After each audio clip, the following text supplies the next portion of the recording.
I'm sorry, what? Why are you so cheering? All right, go sit down. Cheering for ACT practice. ACT practice.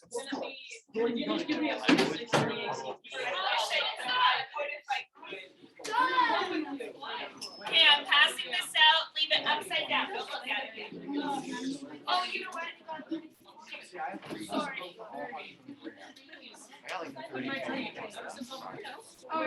Dr. Gordon, I took one already and I got 36 on the On the reading. one quiz.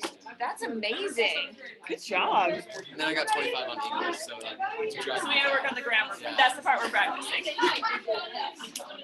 All right, take a seat.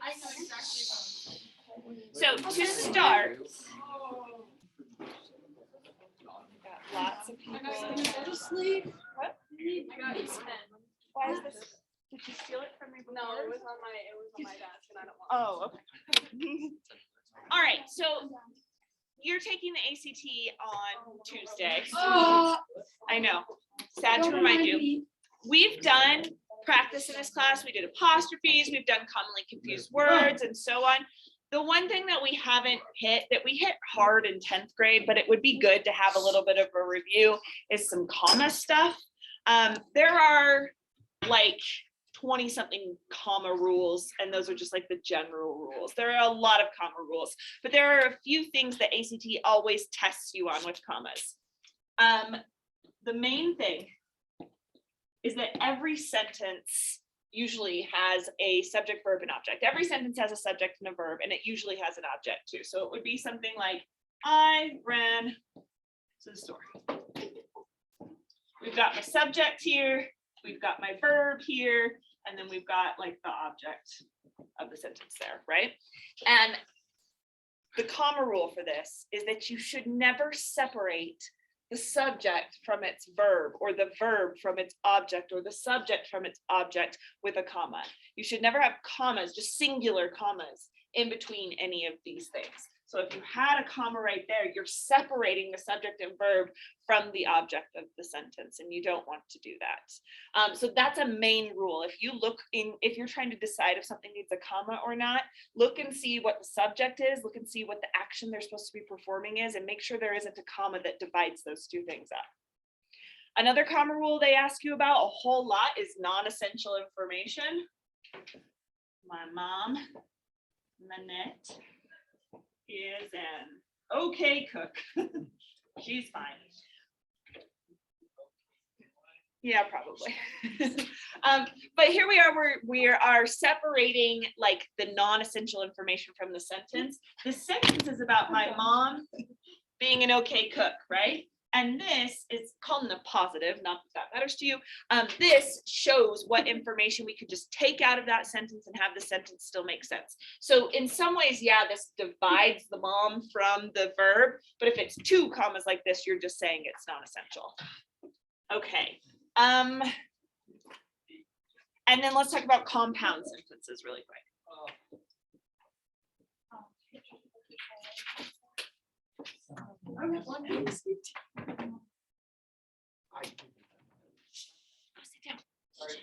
All right, so let's say a compound sentence. So let's start at the beginning.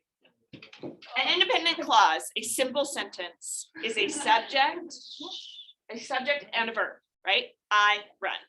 You don't have to just have simple sentences all over the place. That would get really staccato. We can combine sentences together. And we know we're creating what's called a compound sentence when the way that we divide it together has a second subject. If there's a second subject and you divide two things together, you have to have a comma here to put those two things together. Some mistakes I see you guys make is putting the commas after the coordinating conjunction. That's not the way they go before the coordinating conjunction. Coordinating conjunctions you've learned in the past probably about fanboys. I love fanboys. These are the words that stick sentences together. Right. So if you have a fanboy, though, that doesn't automatically mean that there is a comma. And I think that's like the #1 mistake I see people making on the ACT. They'll see this word and they'll say, oh, must have a comma somewhere. Right. But that's not the case. What's determining the comma is the second subject. So if we have I run and laugh. You don't want to, again, that's a period. You don't want to separate the thing, the subject of the sentence from the thing that they are doing. And in this case, I am running and laughing. So even though there's a fanboys, there's no comma there. Okay, that should be review. Is that Oh, that's review? it? That was a. That feels new. Should we do it a little bit longer then? A little more review? Okay. I was going to say we should. Never mind. We should just do this the whole class. So, This is our review. so, okay, one more bit. So that's compound sentences, complex sentences. Are like compound sentences, but instead of, so this one has one independent clause, or we could see, that says independent clause, and two independent clauses. We can see how these two things could be sentences on their own, right? You could have a sentence that says I run. You can have a sentence that says she laughs. We stick them together. They're complete sentences on their own, but we stick them together with a comma and a conjunction. A complex sentence has what's called a dependent clause. So rather than two independent clause, it's dependent from plus an independent clause. And we know it's a dependent clause if it uses what is called a dependent marker word. Not that you have to remember that, but it helps me to remember, like it helps me remember these rules when I have like the firm definitions. So dependent marker words are those words that you can add to a sentence that makes them incomplete. So something like while, or after, or if, or because, and you can hear these. Because I run what? Like you want them to finish that sentence, right? Like after we went to the movies, okay, tell me what happened after we went to the movies. So it's these dependent marker words that make the clause dependent, and you can't have a dependent clause as a complete sentence. Because I run is not a complete sentence, it's because of this. But you can add an independent clause to these sentences and they become complete. Because I run, I am fit. So you have a now you've added an independent clause with a subject and a verb, and you've got to decide if it needs punctuation. And here's the rule. If dependent clause comes first, you need a comma. And if independent clause comes first, no comma. So this sentence, because I run, I am fit, you gotta have a comma. You could think of this kind of as like an introductory clause, the sentence, but it's a dependent one. Because I run, I am fit, but if you flip it and you say, I am fit because I run, you do not need a comma there. Those are the main three rules I hear talked about on the, or I see on the ACT. The non-essential information, the separating compound elements with the fanboys word, and the dependent clause rule. Okay, what I want to do then is I want to give you 15 questions for the ACT. You get 36 seconds per question. No. Yeah. What you'll notice, at least what I felt like. I came. You did. I did come. I hope that this, I don't think this one is a repeat. I think this is a new one for you. It's like, maybe I should have. No, more practice better. What was I going to say? 36 seconds per question. It's easier to measure it out in that you get 9 minutes per little section. And at least for my honors and AP classes, and I don't want to say this is true of everyone because everyone has different, needs and timing and so on. But at least in those classes, it's been my experience that you don't run out of time on this. You do run out of time on math sometimes, but on the English portion, you kind of have a little bit longer than you think. So there will be those underlined portions, right? And those are what they're asking you questions about. But read the whole thing. And that is because there are 3 main rules to remember, 3 tips I can give you. Number 1 is about the simplest answer is the best. That's almost always the case. It's like 80% of the time, the shortest answer is the correct answer.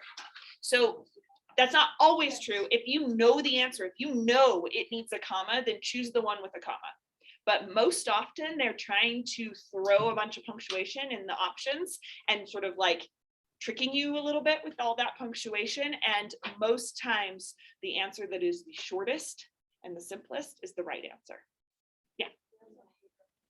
Yes, that's my second one. Yeah, usually it's like the one that's just one word instead of like saying it. Exactly. Yeah, they want you to say it as like direct as possible too. So they're looking for repetition or redundancy. And that is why you got to read the whole passage, because they might have the underlined portion and they'll say, how should we word this? And it will depend on what information they've given you above, because hopefully you can just delete a bunch of words from it and say it more simply. I read once that phrase or the beat phrase are usually the option. Yeah, most often I would say, yeah. So it's because that's the shortest option, it's often the right answer. Not 100% of the time. Again, if you know the answer, go with what you know. But if you're trying to decide between 2 or 3 options, then choose the shortest, including omit being the very shortest. Yeah. And then the last thing, I think sometimes people are afraid to choose the no change option, but no change is a legitimate answer. It's like, it ends up being, it's always the first one.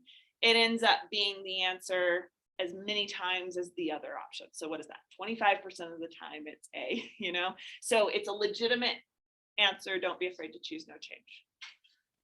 Okay. Any other tips we want to share with each other at this point? Okay, cool. So we're going to do just the first 15 questions of this. I've selected 2 sections for you to look at, and I really apologize if in other ACT practices you got this one. Keep it upside down. Hey, same answer. You have? Oh.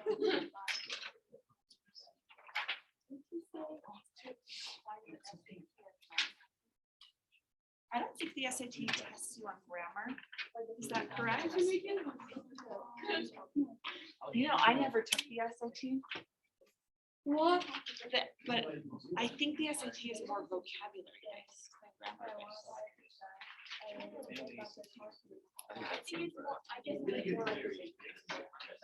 I can't, I wish I could, and I should study that, but I can't speak on tips for SAT. Okay.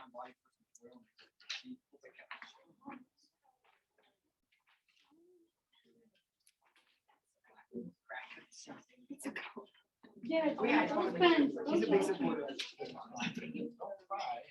I think actually, what happens if I pass out or it's for I think your test is void and you have to retake it. Yeah, so don't pass out. pass out in the ACT? Anyone gets mad, I'll say. So have to no, what if I do? Because then I can get my whole class out of it. No, you'll just have to retake it. Do it. Yeah, you'd have to retake it. It's like, you can just like. 31. 31? God. The first time? No, second time. I think it was like a 28 and then a 31. Genius. What did you get on the English one?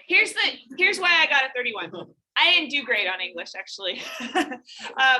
I did pretty good on math and science, but here's why I did good on science. Science is just a reading test. It's so easy. And when you go into it knowing it's a reading test and that you will read a bunch of gobbledygook, but you don't necessarily have to know what it means. You just have to be able to like answer the questions for the reading part. If that makes sense, like it'll be a term and you'll be like, oh no, I don't know that. I didn't learn that term in science class. It doesn't matter. It's a reading test. So you just have to see what that term is doing in the sentence. Well, and you don't even have to read the passage. You go to the question and it'll say in passage 2. So all you need to do is read passage. Right, and it's mostly about the graphs too, isn't it? Yeah. So once I figured that out, I got a 36 on the science section. I didn't do great on English. All right. So, and ironically, I'm horrible at science. Like all my C's in college were in science classes.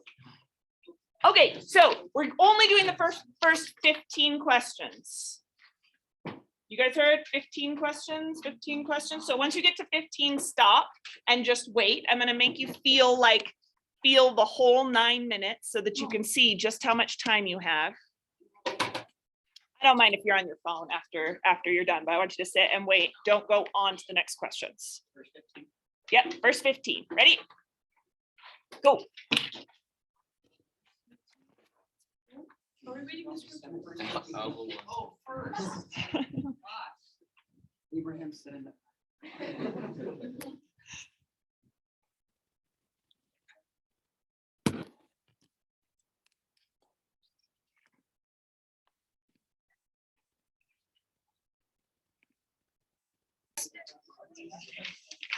So number 1, C. Number Let's see. Wait, hold C, on. we will talk about it in a second. C. Number 2, J. Yeah. 2 for 2. Number 3, A. Oh. Number 4, F. 5, C. 6, J. 7, B. 8, G. 9, A. 10, and I saw what happened. I don't know, there's just some awkward spacing here, but nothing was taken out. So 10 is J and 11 is B. Wait, 10 is J. B. 12 is J.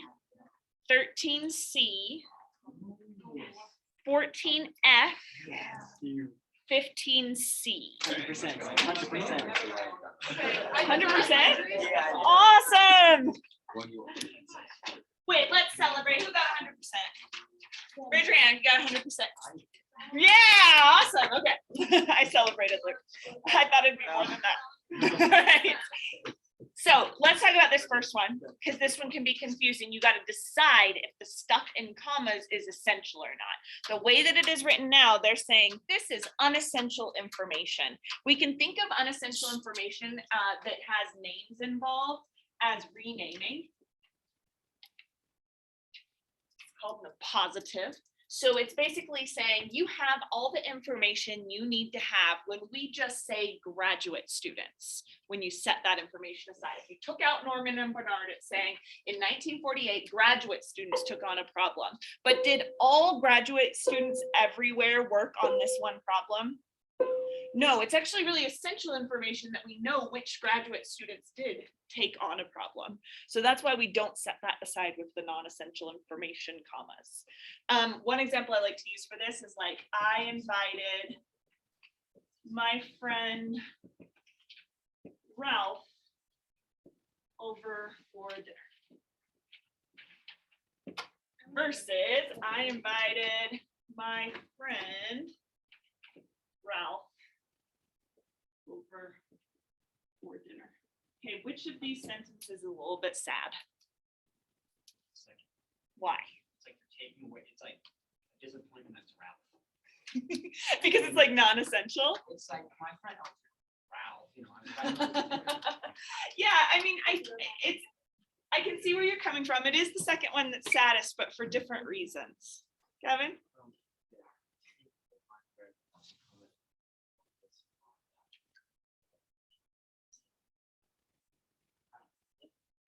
Kind of, yeah. Emily? Here's why. If we've renamed the friend, we are saying that having that name there is not essential. So that when you come home and you say, hey mom, dad, I invited my friend for dinner, they're gonna know exactly who you mean because you have one friend and that is Ralph, right? Whereas this one says, hey, mom and dad, I invited my friend Ralph over for the dinner. They can say, oh, not Brian or Steve or Greg. They're not coming, just Ralph, because it says that you need to be specific about which friend is coming. So it is kind of a disappointment because it's just the one friend that you have. You're renaming this part, my friend. Does that make sense? Yeah, Sophie.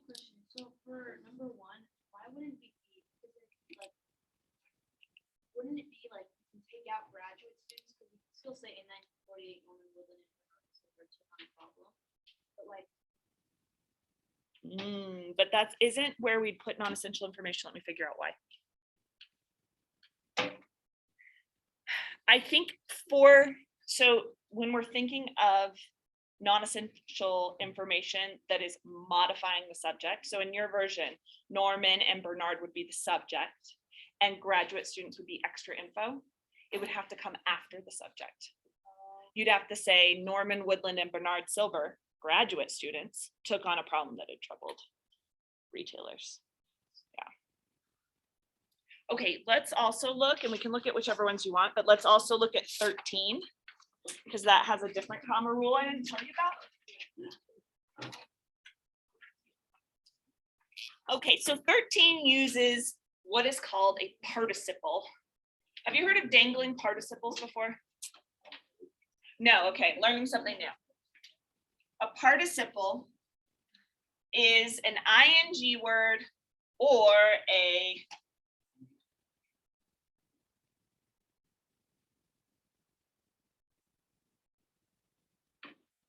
ed word.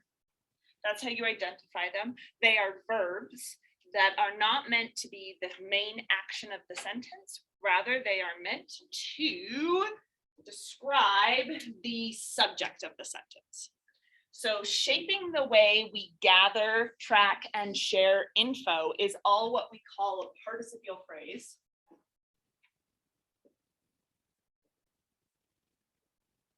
And all of this is meant to describe the subject of the sentence. It's supposed to be saying, this is what the subject of the sentence is like. This is what the subject of the sentence does. But then it will have some other verb, like we have. There's our verb, have almost certainly exceeded. And in order for these to be correct, they're perfectly fine, and they actually make your writing flow really nicely, to use a lot of participle or participial phrases like that. But in order for them to be correct, you have to have the thing they are describing in the traditional subject position. So if a sentence is traditionally subject, verb, object, the thing being described has to be right here. And in that sentence on number 13, what is the thing that is shaping the way we gather, track, and share information? The barcodes. It's not us, right? So this is dangling. And we need to revise the sentence so that barcodes, barcodes is in that traditional subject spot. So that's why it's got to be C, because that's the only one that puts barcodes right in the right spot. That kind of makes some sense? A little bit. Okay. Are there any others that you want to go over? You got it. Then let's do the next one.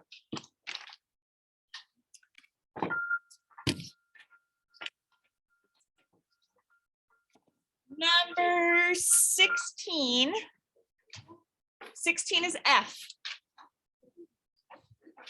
17 is D. 18 is J. 19 C. 20 J. 21 B. 22 J. Any repeats on that page? Okay. Oh, which one? Got 100%. Oh, good job. 23 D. Darn it. 24 J. Darn it. 25 B. Oh. 26 H. 27 B. 28 H. 29 A. 30 H. All right, if you did go on, 31 is A, 32 is G, 33 is A, 34 is J. All right, I want to tell you about semicolons before you go. There were 2 semicolon questions. Yeah.